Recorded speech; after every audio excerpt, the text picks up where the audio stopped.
Bueno, pues sintonizamos, o sea, seguimos sintonizando, mejor dicho, porque ya nos han dado paso y ya no hay marcha atrás, ¿no?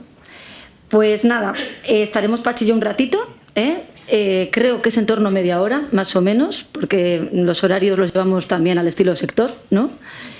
Más o menos tenemos, ¿no? Por ahí, una media horita.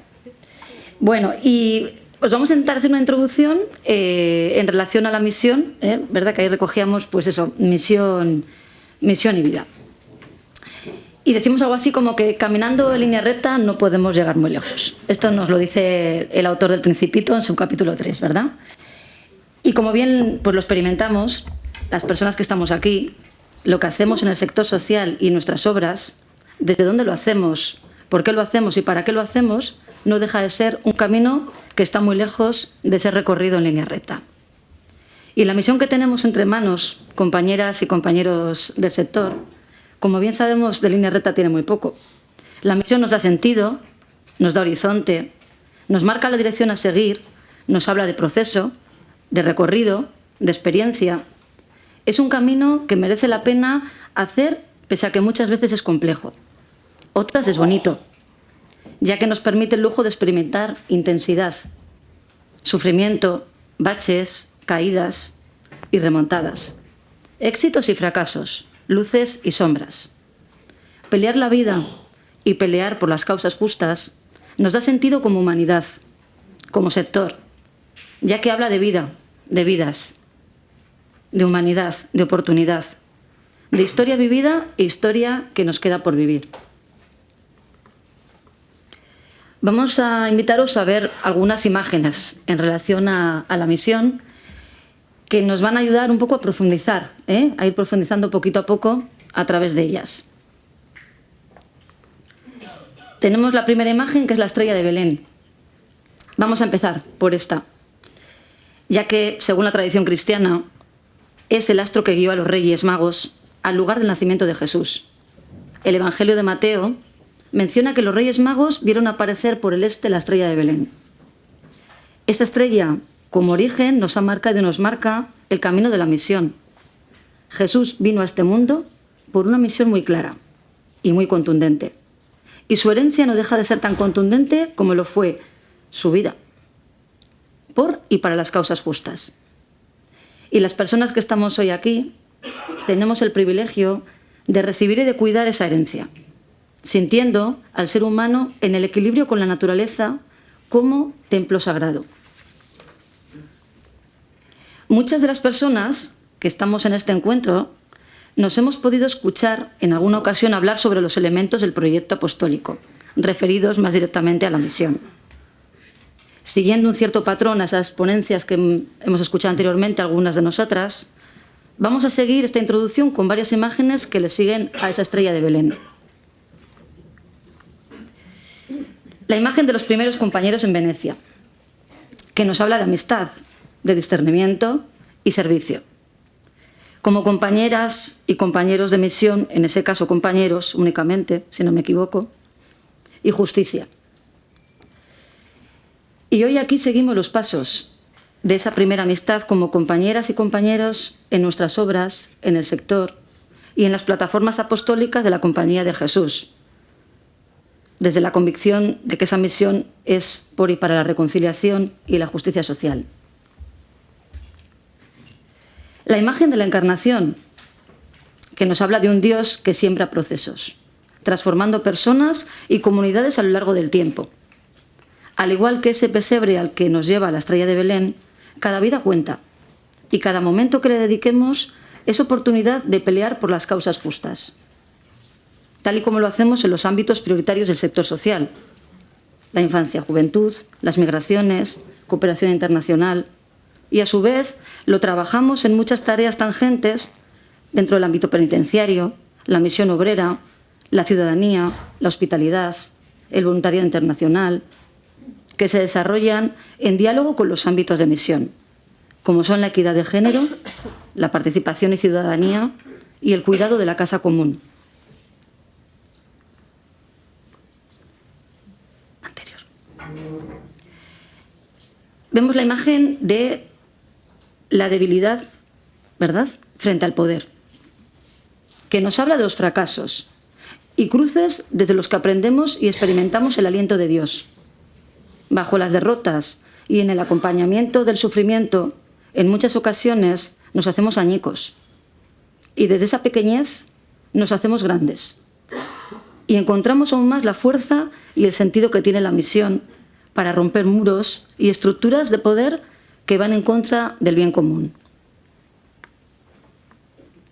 Y por último, la imagen de la frontera, que nos habla de la necesidad de sumar fuerzas, de tender puentes, del compromiso, de lealtad y de militancia en común unión, para poder dar respuestas a tantas situaciones de injusticia. Respuestas que en el sector las damos con profesionalidad, voluntariedad y desde infinitos actos de amor. Y teniendo presentes esas imágenes, sin perder en ningún momento el origen que nos señala esa estrella de Belén, queremos señalar que necesitamos modelos de colaboración que generen novedad.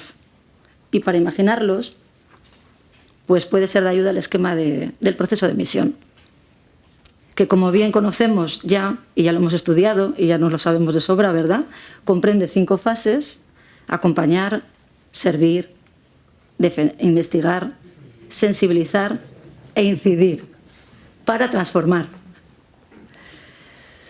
Ningún sector u obra puede hacerse cargo de todas ellas.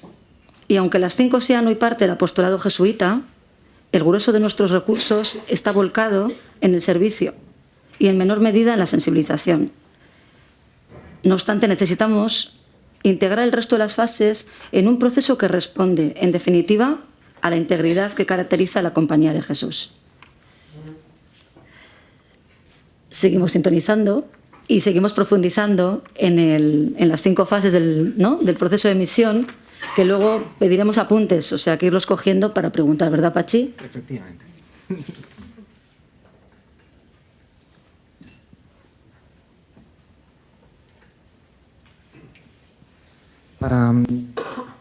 Para comenzar, a mí me gustaría presentar una realidad. Es la realidad de la frontera entre México y Estados Unidos.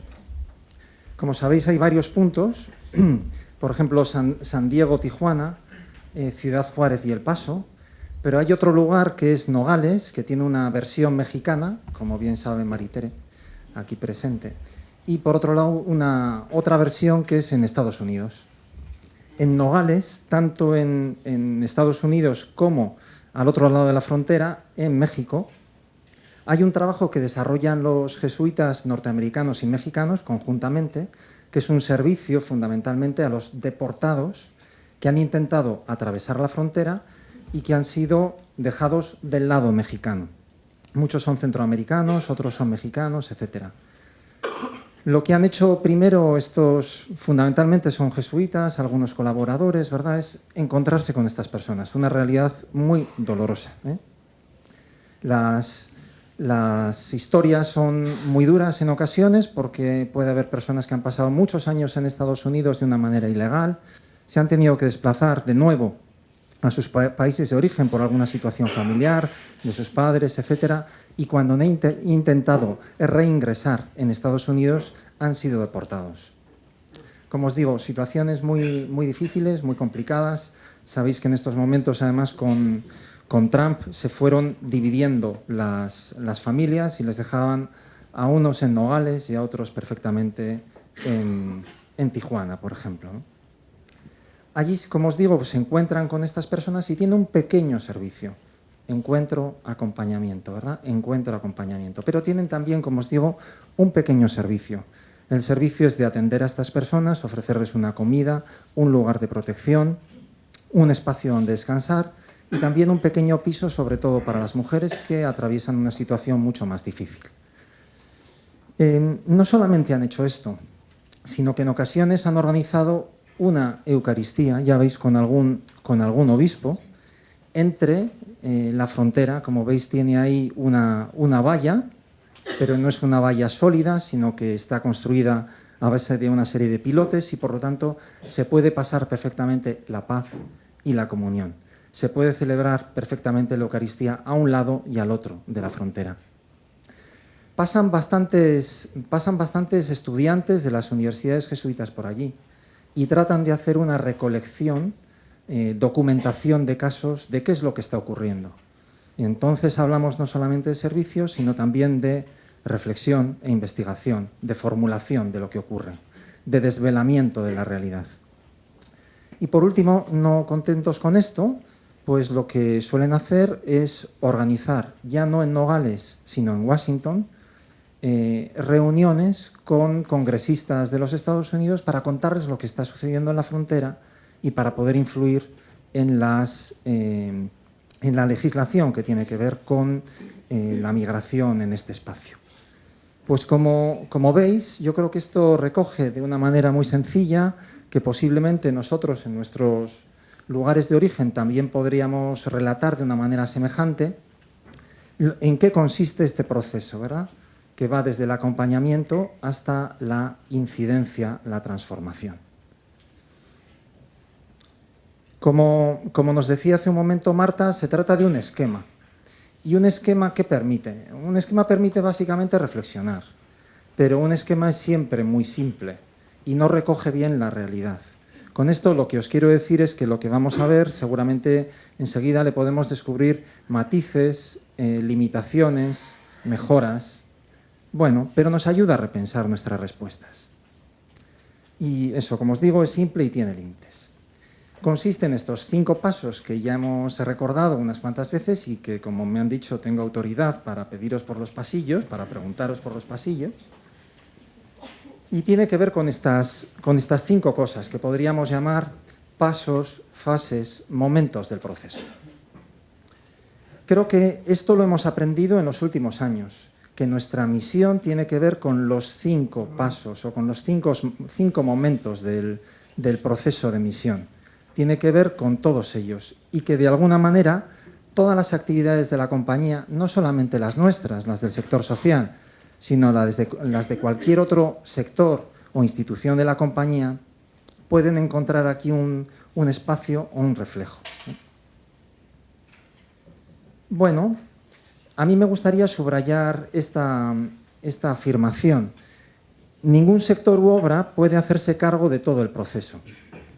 Yo creo que en general, como obras del sector y como sector en particular, intentamos cubrir todas las fases o momentos del proceso de misión. Pero para hacerlo cabalmente, para hacerlo adecuadamente, bien, para hacerlo bien, necesitamos la colaboración con otros sectores y con otras obras. Y me parece que decir esto en un encuentro precisamente del sector que nos convoca a personas procedentes de muchos lugares, pues es una manera de incentivar, ¿verdad?, que nosotros también sigamos avanzando en este proceso de colaboración. La colaboración en ese sentido es esencial. Esencial porque sin ese elemento, sin la colaboración, nosotros no podemos responder a este proceso, ¿eh?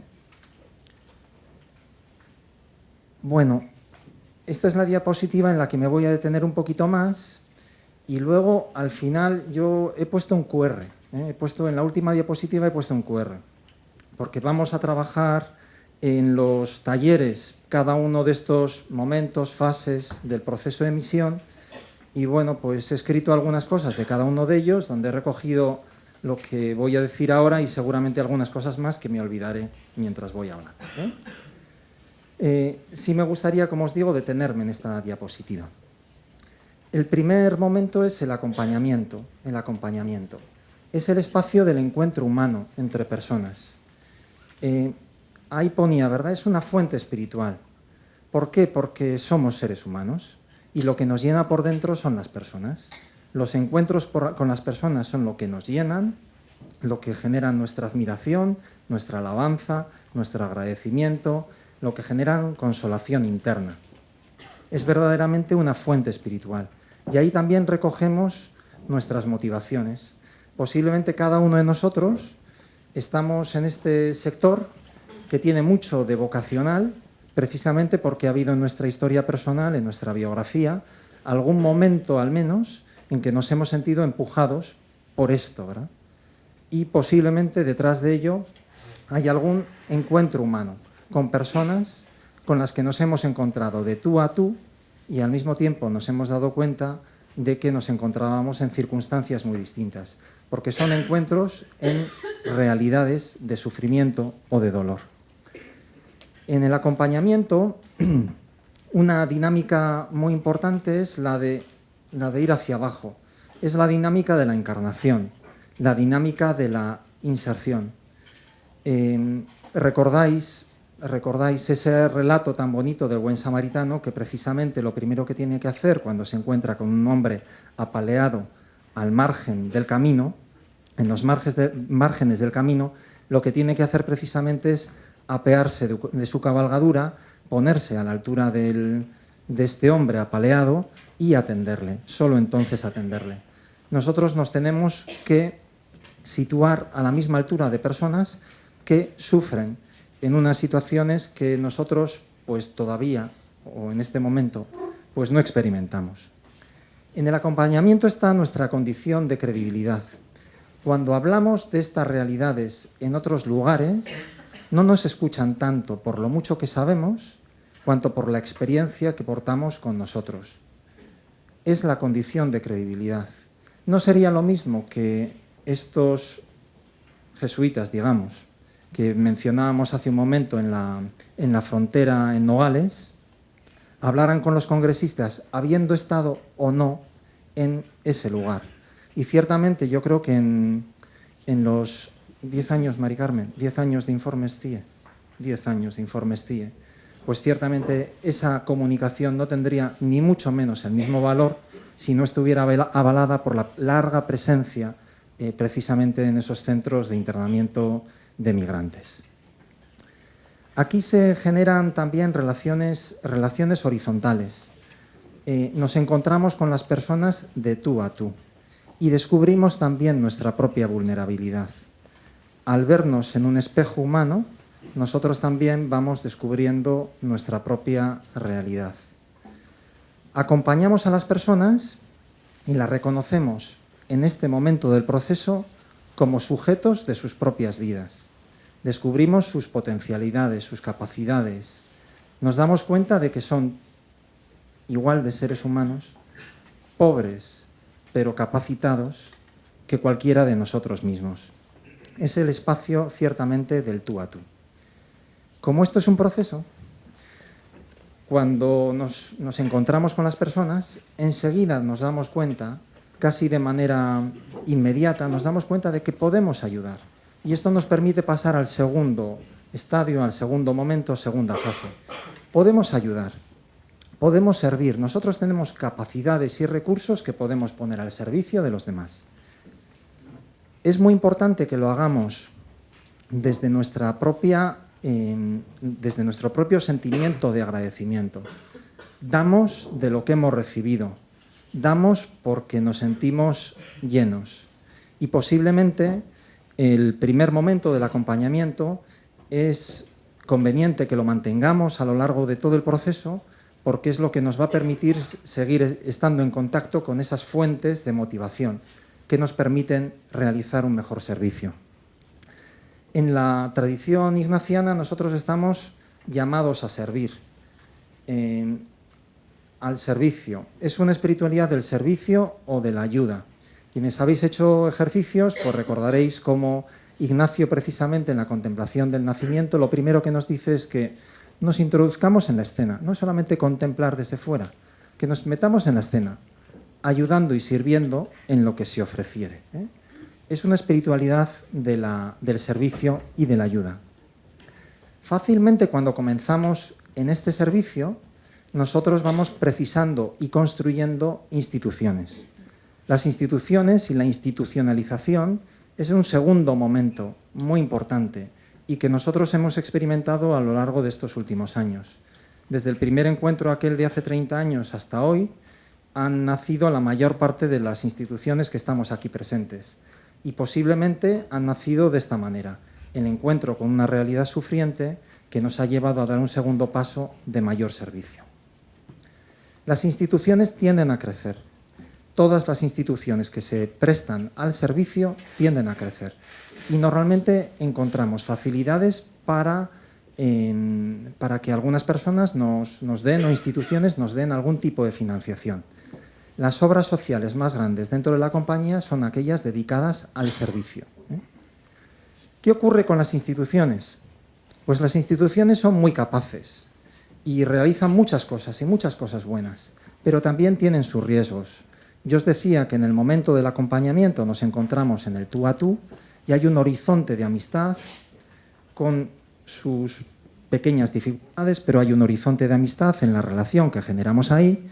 Pero, sin embargo, aquí no nos vamos a encontrar con eso, sino que nos vamos a encontrar con relaciones mucho más asimétricas. Nosotros, como capacitados y dando a otras personas. Tienen siempre, el momento del servicio tiene un riesgo de autocomplacencia y de orgullo. Y yo creo que cuando contemplamos incluso lo que hacemos o nuestras propias instituciones, esto hay que tenerlo en cuenta. Podemos caer precisamente en uno de estos riesgos. En el espacio del servicio a mí me gustaría también subrayar que es un servicio que nosotros prestamos a personas vulneradas, como decíamos a la mañana, y en muchos momentos fracasando o fracasadas. Y es muy difícil que nosotros experimentemos el éxito cuando estamos en el medio del fracaso.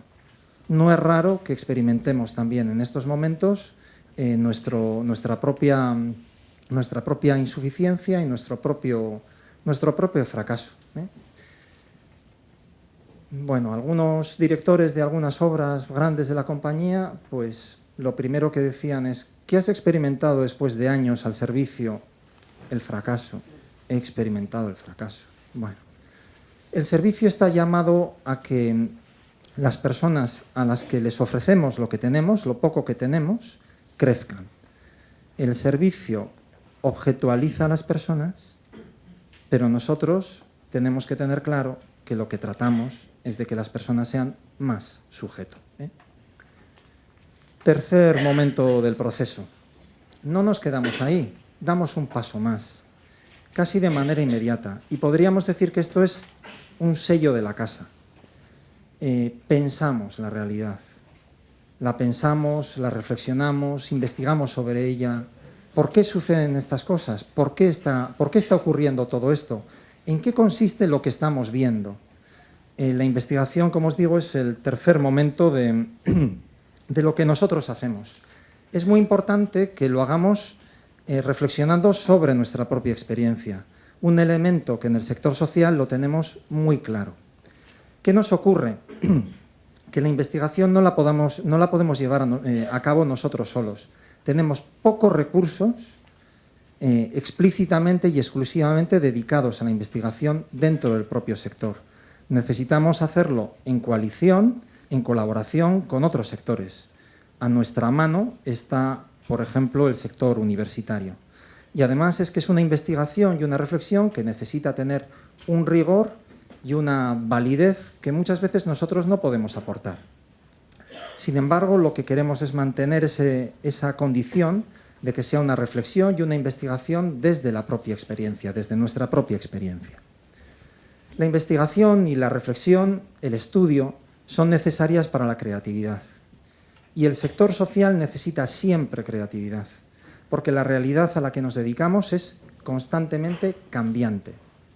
¿Eso qué quiere decir? Que no nos podemos sentar en la poltrona, que tarde o temprano aquello en lo que somos buenos lo vamos a tener que abandonar para prestar un servicio nuevo. Tenemos que estar atentos a la realidad y adaptarnos. Una de las condiciones para la creatividad es, por lo tanto, el estudio y la investigación. Otra, ciertamente, es la espiritualidad. Nuestro anterior padre general, el padre Adolfo Nicolás, nos llamaba siempre a la profundidad, a ser profundos. No solamente a ver la realidad, sino a interpretarla. Yo creo que de algo de esto dialogaba con Lluís Recolons esta mañana precisamente Imanol, ¿no? Necesitamos esquemas para pensar la realidad. De alguna manera era esto lo que nos decía. Necesitamos pensar la realidad y no solamente tomar nota de lo que está pasando. Y Y este es un tributo a nuestro padre Kolbenbach. Él siempre decía, no hay investigación aséptica sin unos posicionamientos previos, y nuestra investigación siempre tiene que ser realizada desde los pobres y para los pobres.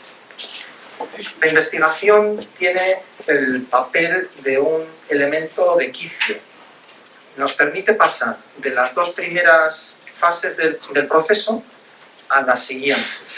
Nos va a permitir dar el salto de una manera adecuada, de una manera conveniente. Entonces, es muy importante que esto lo resolvamos bien. Menciono una cosa más y paso adelante. Se hace muy importante en este caso que vayamos construyendo mesas de diálogo entre el sector social y el sector universitario, donde con nuevas metodologías podamos abordar estas cuestiones de manera conjunta.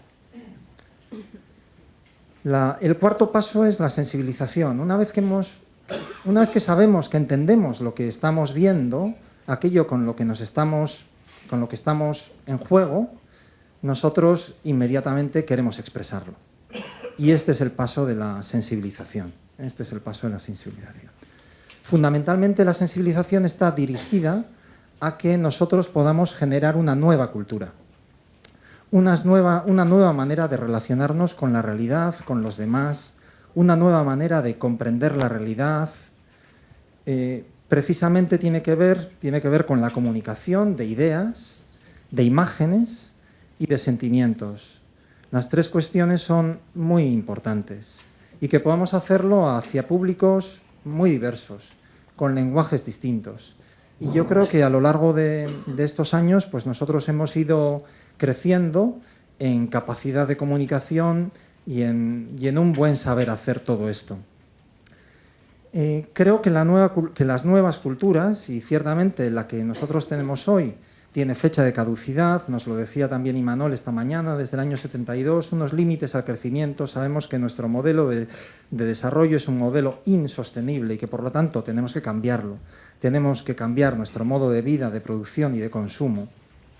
Esa nueva cultura se transmite por lenguajes, pero se transmite también a través de grupos, de comunidades humanas. Y creo que nosotros estamos llamados a ser precisamente comunidades humanas nuevas, renovadas, que por su manera de relacionarse entre sí con la realidad y con los otros, puedan anunciar nuevos modos de vida. ¿Qué cambia la cultura?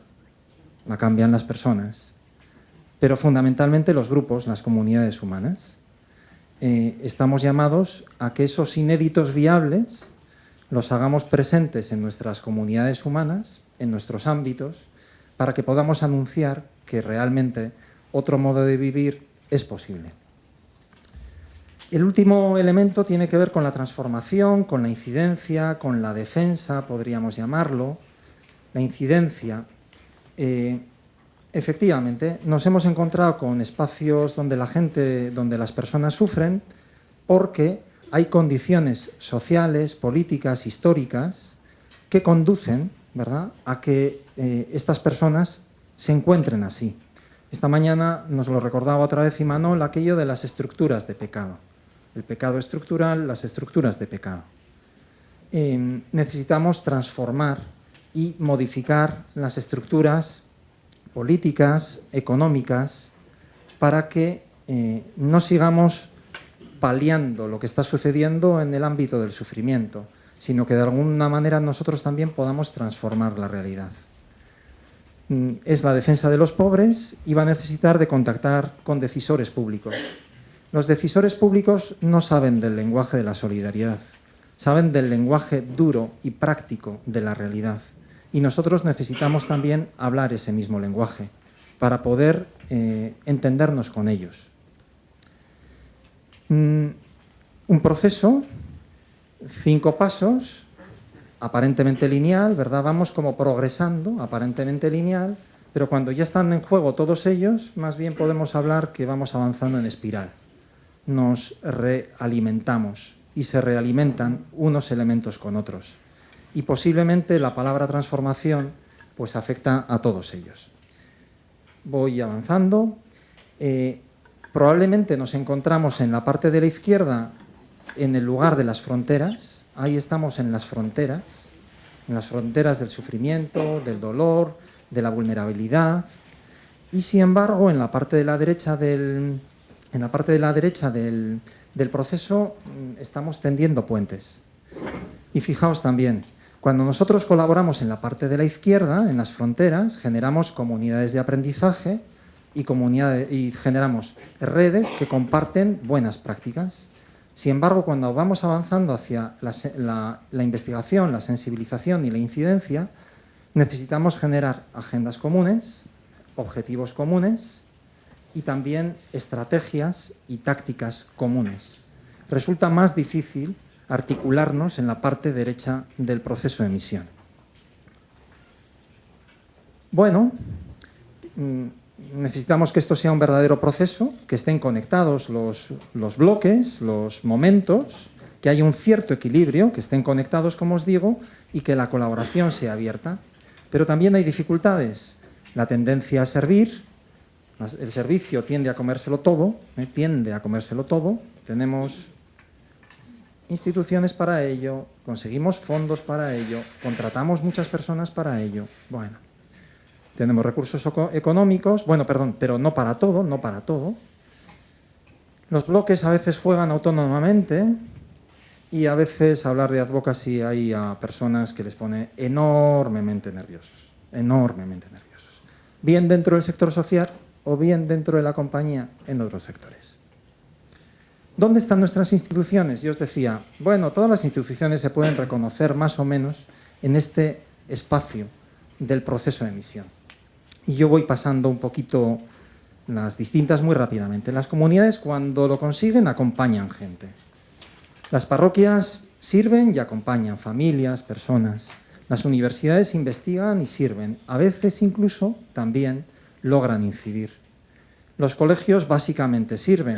A veces también acompañan a los alumnos y a las familias. Bueno, la flecha se referiría más bien a las familias. El acompañamiento de los alumnos está asegurado. Los centros Fe y Cultura están destinados a la sensibilización. También a veces algunos, como Cristianismo y Justicia, José Ignacio, para que no se me olvide, también investigan. Las revistas hacen sensibilización, las nuestras básicamente, algo de investigación también. Los templos básicamente ofrecen servicios sacramentales, los centros de espiritualidad, un servicio también de espiritualidad, y las obras sociales podríamos decir que ofrecen servicios y los centros sociales investigan, sensibilizan y transforman. Nosotros en nuestra provincia no tenemos divididos lo que serían las obras sociales de los centros sociales e intentamos hacer las dos cosas a la vez, o todo ello a la vez. Bueno, después hay jesuitas individuales, siempre hay jesuitas individuales que son estupendos comunicadores. Bueno, ¿qué ocurre? Que en este proceso casi todo se lo lleva el servicio, muchas veces se lo lleva el servicio. Bueno, y seguramente es conveniente. Estamos para servir, pero no se puede llevar el 100%. Igual se puede llevar un 80%, igual se puede llevar un 90%, pero no se puede llevar el 100%. Necesitamos cubrir en alguna manera, en alguna medida, el resto de los elementos de la misión. Las fuerzas están puestas, las nuestras yo creo que normalmente están puestas ahí. Y como os decía, un elemento clave es el de la investigación y ojalá lo consigamos articular en los próximos años. Bueno, y voy terminando, ya no me queda nada. El proceso de emisión, pues podríamos decir que el acompañamiento y el servicio es el punto de la caridad. Y la otra parte, la investigación, la sensibilización y la transformación, tiene que ver con aquello de la promoción de la justicia. Seguramente sin los movimientos emancipadores del siglo XIX y que van cobrando forma a lo largo del siglo XX, nosotros como Iglesia habríamos tenido muy difícil avanzar en esos tres últimos pasos. Pagamos un tributo a todo esto, ¿verdad? A toda una historia. Históricamente, como os digo, inicialmente solo había obras de caridad. Solamente había esto, al menos en la Compañía de Jesús. En el mundo civil a eso se le conoce como obras de caridad y a aquello otro como ONGs de derechos humanos. Pero nosotros estamos llamados a a preservar esta integralidad de la misión de la Compañía de Jesús. Y me queda el QR. Os dejo el QR por si queréis sacarle una tal y ahí veréis un poquito esa diapositiva que os he explicado con más detenimiento, pues puesta por escrita, y ojalá os pueda servir para los talleres de esta tarde. Mil gracias.